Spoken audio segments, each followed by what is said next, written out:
بسم اللہ الرحمن الرحیم۔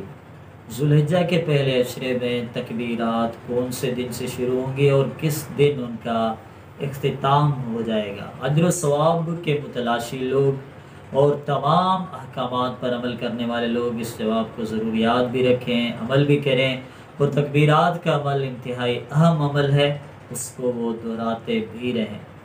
صحیح بخاری کتاب العیدین باب العمل فی ایام التشریق میں دو صحابہ کرام ابن عمر اور ابو ہریرہ رضی اللہ عنہما سے ایک اثر ثابت ہے کہ کان ابن عمر و ابو ہریرہ یخرجان الی السوق فی ایام العشر۔ ابو ہریرہ اور ابن عمر رضی اللہ تعالیٰ عنہما 10 دنوں میں ذوالحجہ کے پہلے عشرے میں بازار میں چلے جاتے تھے اور بلند آواز سے تکبیرات کہتے تھے۔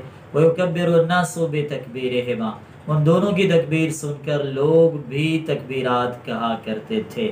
اور یاد رکھیے کہ تکبیرات کا تعلق ایام تشریق کے ساتھ بھی ہے، یعنی 11، 12 اور 13 ذوالحج کے ساتھ بھی۔ لہٰذا اس سے یہ معلوم ہوتا ہے کہ پہلی ذوالحجہ سے لے کر 13 ذوالحجہ تک تکبیرات کا عمل جاری رہے گا۔ ہم گھر میں ہوں، چاہے گھر سے باہر ہوں، کسی نشست میں ہو یا بازار میں ہو، وہاں پر تکبیرات کو جاری رکھا جائے گا۔ تکبیرات کے عمل کے لیے اگر صرف اللہ اکبر پر اکتفا کیا جائے تب بھی درست ہے، اگر تسبیح بھی ساتھ ملا لی جاتی ہے تو انشاءاللہ اس میں بھی حرج نہیں، یعنی سبحان اللہ والحمدللہ ولا الہ الا اللہ واللہ اکبر بھی کہا جا سکتا ہے۔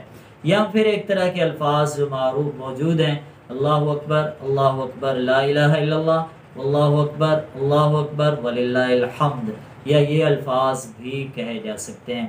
لہذا ذکر کا کوئی لمحہ ضائع نہ کریں۔ ان ایام کا عمل اللہ کو بہت پسند بھی آتا ہے، اللہ اس سے محبت بھی کرتا ہے، اور ان ایام کا عمل رب کے نزدیک افضل ترین بلکہ اجر عظیم کا باعث بھی بن جاتا ہے۔ دعا ہے اللہ ہم سب کو عمل کی توفیق عطا فرمائے۔